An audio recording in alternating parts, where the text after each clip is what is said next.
ஓம் சாய்ராம். இங்கே நாம் பார்த்து கொண்டிருப்பது மிக அழகான பாபாவின் ஒரு பல்லக்கு மற்றும் பல்லக்கு சேவையை பற்றி தான். சென்னையை சேர்ந்த பக்தர்கள் குழுமம் ஒன்று பாபாவின் பல்லக்கை சென்னையிலிருந்து எடுத்து சென்று ஷீரடியின் வீதிகளில் ஊர்வலம் எடுத்துக்கொண்டு வந்து மீண்டும் சென்னையை சேர்ந்த வண்டலூர் சாய்பாபா வழித்துணை சாய்பாபா ஆலயத்திலே ஒப்படைத்தார்கள். ஏன் இந்த பல்லக்கு சேவையை செய்தார்கள்? எதற்காக இதை செய்யணும்? பாபா வாழ்ந்த காலத்திலே ஊர்வலம் நடந்தது. பல்லக்குக்கு முன்னாடி பாபா நடந்து செல்ல இரு மருங்கிலும் பக்தர்கள் அந்த பல்லக்கை சுமந்து கொண்டு வீதிகளில் ஊர்வலமா போவாங்க. பாபா கூடவே இருக்கக்கூடிய உணர்வை இந்த பல்லக்கு இப்ப இருக்க பக்தர்களுக்கு கொடுத்துக்கிட்டு இருக்கு. இன்றைக்கு பாபா கூட இருக்க உணர்வை கொடுக்கிறார் அப்படிங்கிறது முதல் விஷயம்.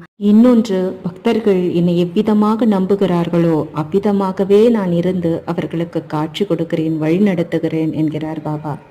பாபாவை நினைத்து நாம் செய்கின்ற ஒவ்வொரு செயல்களிலும் பாபா நமக்கு வழித்துணையாக விழித்துணையாக இருக்கிறார் என்பதை அடையாளப்படுத்தும் விதமாகவும் சாட்சியாகவும் இந்த பல்லக்கு சேவையின் போதும் இந்த ஊர்வலத்தின் போதும் பாபா பைரவ ரூபத்தில் இந்த ஊர்வலத்தில் உள்நுழைந்தார் என்பது மிகப்பெரிய ஒரு அற்புதம்.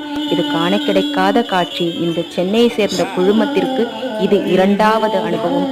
முதல் அனுபவத்திலே பல்லக்கிலே அமர்ந்து பாபா உணவு உண்டார். இந்த இரண்டாவது பல்லக்கு ஊர்வலத்தில் பாபா உறுதுணையாக இருந்து வழிநடத்தி சென்றார்.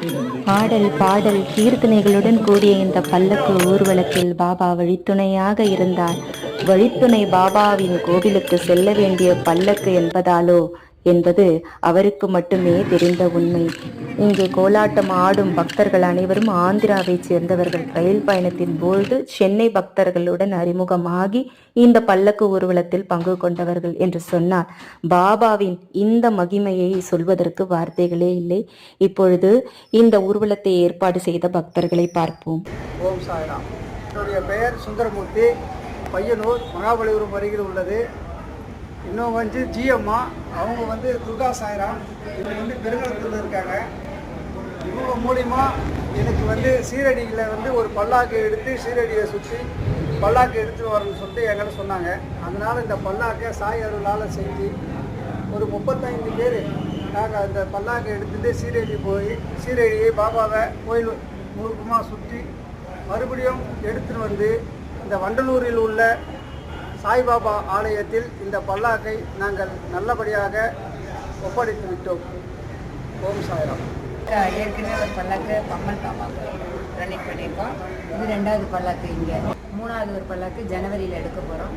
அது கண்டோபாபா கோயிலில் டொனேட் பண்ண போகிறோம். இந்த பல்லாக்கு அகில பாரத்திலேருந்து ஊர்வலம் போய் கண்டோபாபா கோயில் போய் கண்டோபாபா கோயிலேருந்து மந்திர் வரலையும் வந்தது இந்த பாபா. இந்த பல்லாக்கு இங்கே வழித்துணை பாபாக்காக டொனேட் பண்ணியிருப்பாங்க.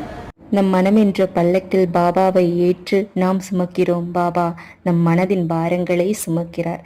என்னே பாபாவின் சக்தி, என்னே பாபாவின் கருணை. ஜெய் ஜெய் சாய்ராம்.